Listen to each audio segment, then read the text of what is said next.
Good morning, everyone. Dr. Kiran here. In today's class, we will midline structures of the neck and the thyroid gland.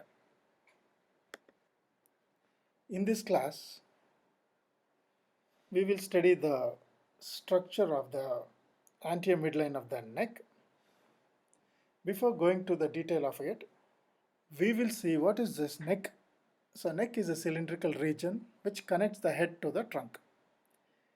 When you see the limitation of the neck, above it is limited from the out from before backwards, it is the base of the mandible, the line joining the angle of the mandible to the mastoid process, the superior nuchal line you can see behind, and the external occipital protuberance. So this is the limitation of the neck above. So it starts from the base of the mandible, so you can see here, then the line joining the angle of the mandible to the mastoid process, then from there the superior nuchal line and the external occipital protuberance. It is limited below from before backwards. Again, it is the suprasternal notch. So here this is the suprasternal notch. The superior surface of the clavicle, you can see the red line. Then the acromion process. So you can see this acromion process of the scapula. Yes. Then just draw an imaginary line, horizontal one, connecting the two acromion processes and the spinous processes of C7 vertebra, the cervical 7th vertebra. So see here the line is passing through the 7 cervical vertebra. So this is the lower limit of the neck on each side. It starts from the suprasternal notch, the superior aspect of the clavicle, the acromion process, and the horizontal line extending from the acromion process to the spine of the 7th cervical vertebra. Now the anterior median line extends from the symphysis mentae to the suprasternal notch, and beneath the skin and the superficial and deep fascia we can see the median line which presents the following structures. So first one here, this is the fibrous raphe which connects the mylohyoid muscle of both sides, the right and the left mylohyoid muscle. So this is the muscle, and this is the fibrous raphe which connects the right mylohyoid with the left mylohyoid. It is also called as the diaphragma oris. So next bone here, this is the hyoid bone, the second one. This hyoid bone is a U-shaped or a horseshoe-shaped bone which is present at the junction of the floor of the mouth and front of the neck, and it is behind and slightly below the symphysis mentae. It has a body, a pair of greater cornua and lesser cornua. It lies opposite the third cervical vertebra.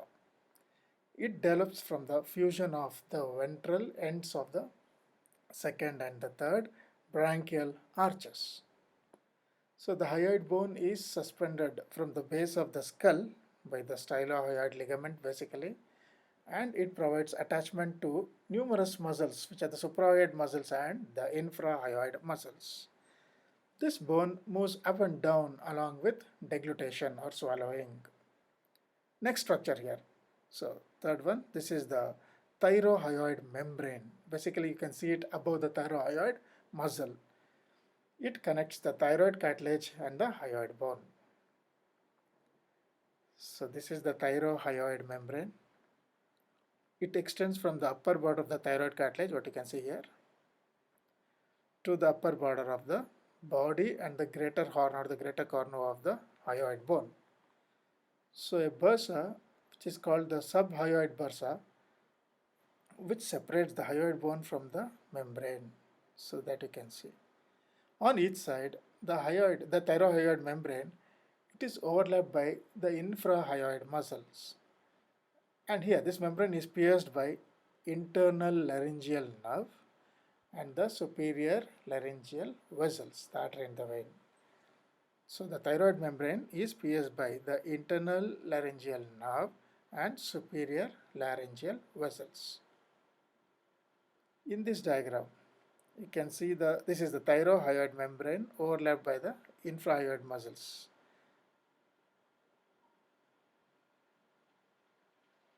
The next structure here you can see is the angle of the thyroid cartilage. So this angle of the thyroid cartilage is formed by the fusion of the right and left lamina of the thyroid cartilage, and an extension you can see there, that is the laryngeal prominence, which is more prominent in male and is called the Adam's apple. The thyroid cartilage lies opposite the fourth and the fifth cervical vertebrae. They develop from the fourth and the fifth branchial arches. Next structure we can see below that is the conus elasticus or the median cricothyroid ligament. This connects the cricoid cartilage and the thyroid cartilage. On either sides we can see the diverging fibers. So can you see? So this is the cricothyroid muscle. This cricothyroid muscle is a tensor of our vocal cords and it is supplied by the external laryngeal nerve. Next here, what we can see is the cricoid cartilage. So this is a cartilage of larynx which is unpaired. It is in the shape of a signet ring. It lies opposite the sixth cervical vertebra and it develops from the sixth pharyngeal arch. Next structure here you can see is the cervical part of the trachea. Anteriorly the cervical part of the trachea, lateral to the isthmus of the thyroid gland. So this is the isthmus of the thyroid gland. It lies opposite the second, third and the fourth tracheal rings, and above the isthmus is the anastomosis of the anterior branch of superior thyroid arteries of both sides. So anterior branch of the superior thyroid artery of both sides. So you can see here it anastomoses in the superior border of the isthmus. It's the anterior branch of the superior thyroid artery. Okay. Sometimes an additional lobe may be seen, which is the pyramidal lobe. So here you can see a pyramidal lobe of the thyroid gland. It extends upwards. So this is the pyramidal lobe. There may be a fibromuscular band which extends from the hyoid bone to the pyramidal lobe or the isthmus sometimes. So that is called as the levator glandulae thyroideae.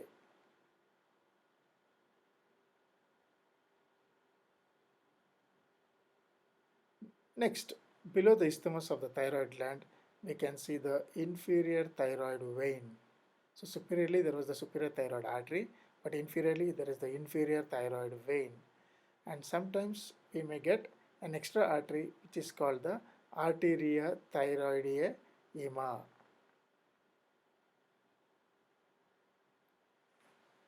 I'll come to it later. And next we can see the remains of the thymus sometimes. So that will be seen below the isthmus of the thyroid. So above the suprasternal notch, this space is the suprasternal space where we can see the jugular venous arch.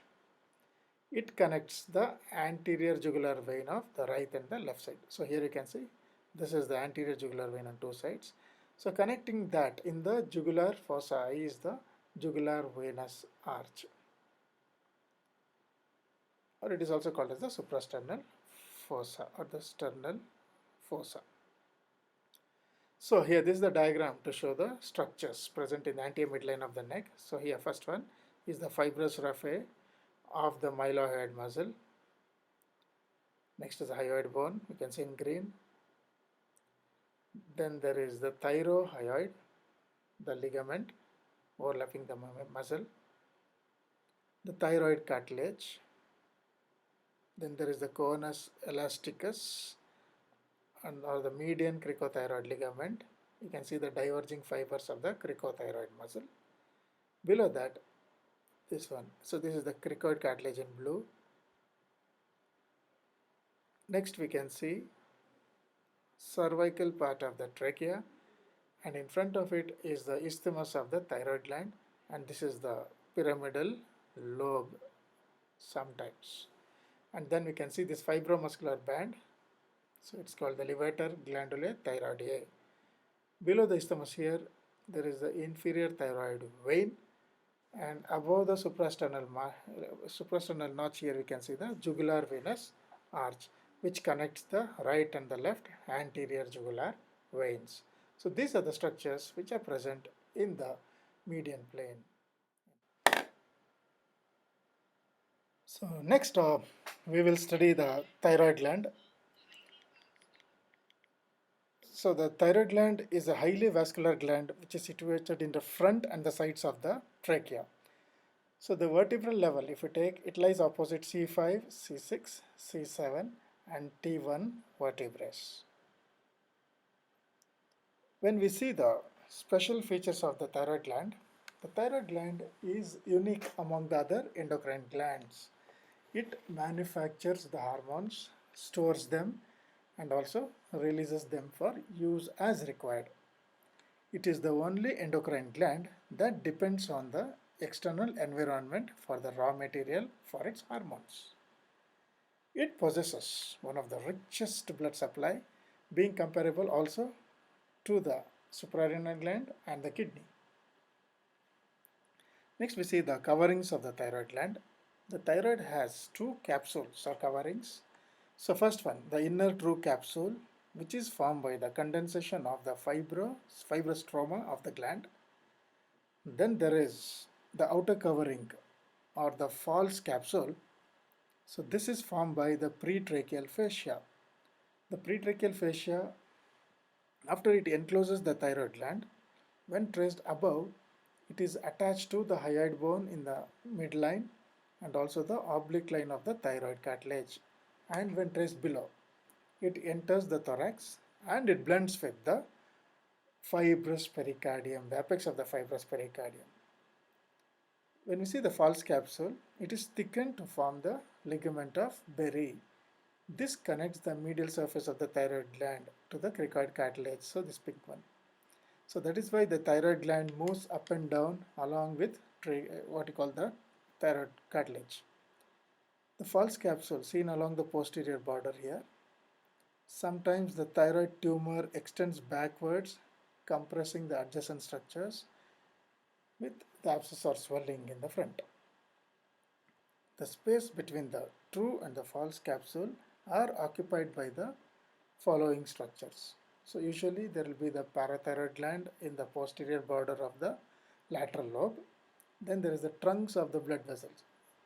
So here in this diagram we can see the comparison between the thyroid gland and the prostate gland. So this is the thyroid gland, first one. So here this is the true capsule and the false capsule. And here this is the venous plexus, lies deep to the true capsule. Hence in thyroid surgery, the thyroid gland is removed along with the capsule. Whereas in the prostate, this is the venous plexus. So the venous plexus lies between the two layers of the capsule.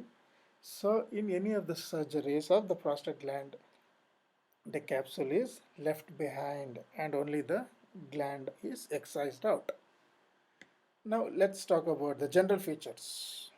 The thyroid gland has an isthmus at the center which connects the two lateral lobes, the right and the left at the center. It is a head-shaped gland. It weighs around 25 grams. In females, the weight increases during pregnancy and menstruation. Now we'll see the lateral lobes of the thyroid gland. Each lobe is pyramidal, so it has an apex above, the base below, the two borders. This is the anterior border and here behind is the posterior border. It has three surfaces. This is the lateral surface or anterolateral surface. Behind here, this is the medial surface and this is the posterolateral surface. Each lateral lobe is 5 centimeters long, 3 centimeters in breadth and 2 centimeters in thickness. The apex of the lateral lobe is directed upwards and laterally towards the oblique line of the thyroid cartilage, and it is sandwiched between the inferior pharyngeal constrictor muscles medially and the styrothyroid muscle laterally. Hence, any enlargement cannot extend above. Near the apex of the lateral lobe, the superior thyroid artery and the external laryngeal artery nerve basically they diverge. The superior thyroid artery lies superficial and the nerve passes deep to the apex. Therefore, any ligature of the superior thyroid artery in thyroid surgeries, it is applied or cut close to the apex. Next, base of the lateral lobe. So base, it is seen up to the 5th or 6th tracheal rings. The base is related to the loop of the inferior thyroid artery and the recurrent laryngeal nerve. In thyroid surgery, the inferior thyroid artery is ligated away from the lateral lobe because to avoid the injury to the recurrent laryngeal nerve which is near it. Next, the anterolateral surface or the superficial surface of the lateral lobe. This is overlapped from above. So here this is the sternocleidomastoid, only part of it. And once we remove it, we can see this, the superior belly of omohyoid muscle and the sternohyoid muscle. Then this one, this is the sternothyroid muscle. The medial surface of the lateral lobe is related to two tubes, the larynx, then the trachea basically in front, and behind the pharynx above and the esophagus below. The medial surface is related to two muscles, the inferior constrictor muscle of pharynx and the cricothyroid muscle of the larynx. The medial surface is related to two nerves, the external laryngeal branch of the superior laryngeal and the recurrent laryngeal nerve. So here, this is the diagrammatic representation to show the relations of the lateral lobe of the gland. So this is the anterolateral surface or the superficial surface, which is related to the strap muscles, the sternocleidomastoid, the sternohyoid, the sternothyroid, and the superior belly of omohyoid muscle. This is the medial surface of the gland. It is related to the two tubes. So the pharynx of the esophagus anteriorly, behind, the larynx and the trachea in front. And between these two we can see this is the recurrent laryngeal nerve and this is the posterior lateral surface. So this surface is related to the carotid sheath and its contents. Next, the anterior border. So here this is the anterior border. It separates the medial surface from the anterolateral surface. This anterior border is related to the anterior descending branch of the superior thyroid artery, and here the posterior border. So this posterior border separates the medial surface from the posterolateral surface. This is related to the longitudinal anastomosis between the superior thyroid and the inferior thyroid artery, and it is related to the parathyroid gland. So this is the superior parathyroid gland, which is present at the level of the cricoid cartilage, and this is the inferior parathyroid gland, which is of variable positions. It may be present above or below the loop of the inferior thyroid artery. On the left side, the lower part of the posterior part of the border here, it is related to the thoracic duct. Next, here we study the isthmus of the thyroid gland. So this isthmus connects both the right and the left lobes across the middle line. It is about 1.25 centimeters in length and also 1.25 centimeters in breadth. Sometimes the isthmus may be absent. Coming to the relations of the isthmus, so here we can see this diagram. In front, first it is the skin. So next here, superficial fascia. We remove it, we can see the anterior jugular vein. Then this is the investing layer of the deep cervical fascia. Once we remove it, we can see the sternohyoid muscle and the sternothyroid muscle. Behind, it is related to the second, third and the fourth tracheal rings. Along the upper border of the isthmus of the thyroid gland, we can see the arterial anastomosis between the two superior thyroid arteries And sometimes, so here this one, this is the pyramidal lobe which extends above the isthmus. Sometimes a fibromuscular band extends from the hyoid bone to the pyramidal lobe or the isthmus, so which is called the levator glandulae thyroideae. It elevates the thyroid gland basically. This fibromuscular band, it consists of the striated muscle fibers which is supplied by the external laryngeal nerve. So remember, this levator glandulae thyroideae is not the remnant of the thyroglossal duct, what is studied in development. Now, next the lower border of the isthmus. So as we had studied earlier, it is related to the inferior thyroid vein and also the arteria thyroidea ema. Next we can see the arterial supply of the thyroid gland. So it is supplied by the superior thyroid artery which arises from the external carotid artery. Then it is supplied by the inferior thyroid artery which is a branch of the thyrocervical trunk which is in turn a branch of the subclavian artery on each side. In 3% of individual there is an additional artery, so this is the arteria thyroidea ema which arises directly from the brachiocephalic vein or from the arch of the aorta. Numerous accessory arteries are there. They arise from the tracheal and esophageal arteries which supply the medial and the deep surfaces. Next, when we see the ramification of these arteries in the thyroid gland, first there is the stromal arteries. Then these stromal arteries further, they may give rise to the fenestrated arteries, the deeper ones. So the fenestrated capillaries we can call. So this again gives rise to the lobular arteries. Each lobular artery passes through the interlobular fibrous septa and supplies around 40 to 60 thyroid follicles. The lobular arteries are basically the end arteries.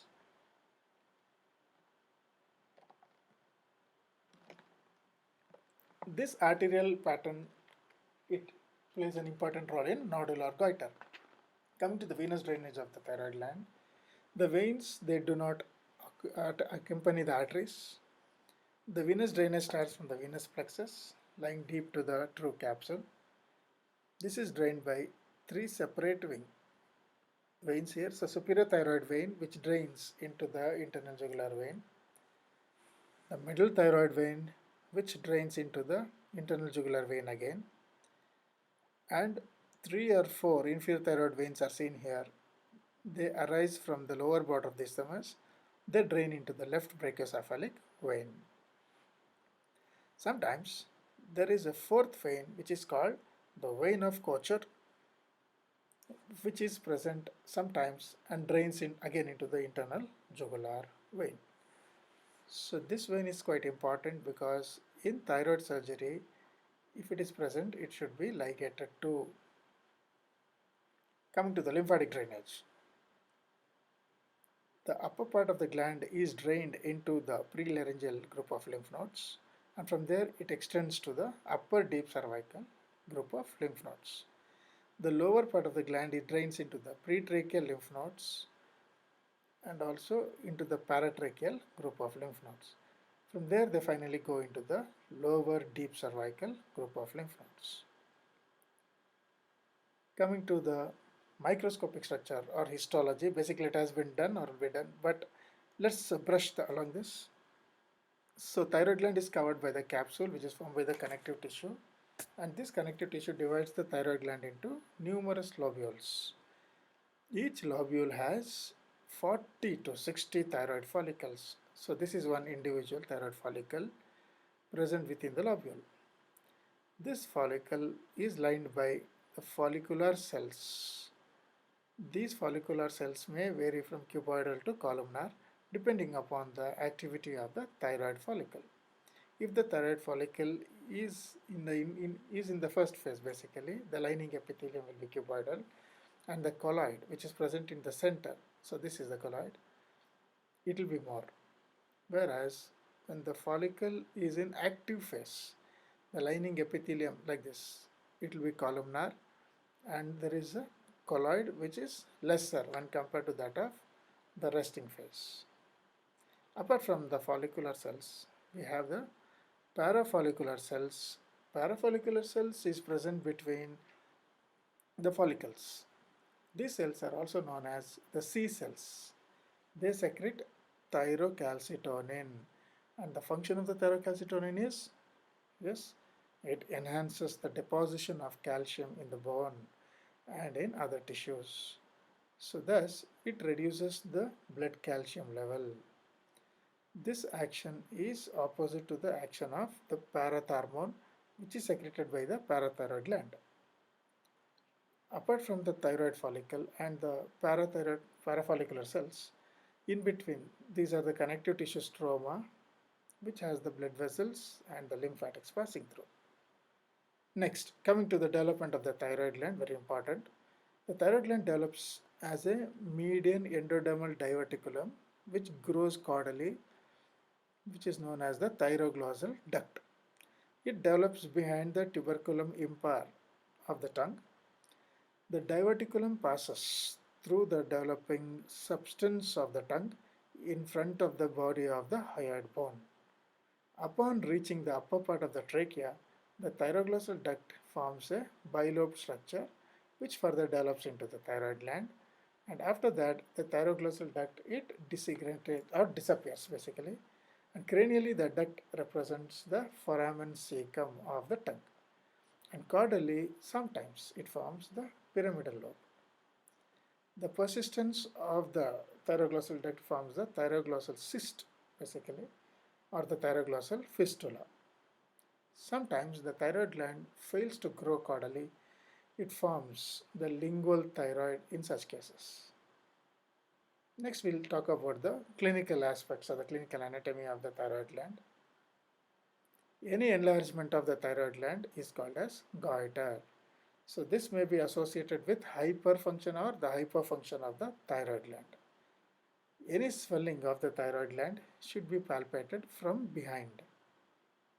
The hypothyroidism is characterized by the tachycardia, the tremors, the exophthalmos, and increased basal metabolic rate. In such cases, we have to do the partial thyroidectomy, leaving behind the posterior part of the each lateral lobe in order to avoid the removal of the parathyroid gland, or which may result in serious disturbances in calcium metabolism. The hypothyroidism causes myxedema in adults and cretinism in children. The malignant lobe basically sometimes it invades the neighboring structures and produces pressure symptoms such as dyspnea, dysphagia, and dysphonia. And it also sometimes it basically the growth it can be diagnosed and can be the entire gland can be removed. So this is about the thyroid gland. Thank you very much.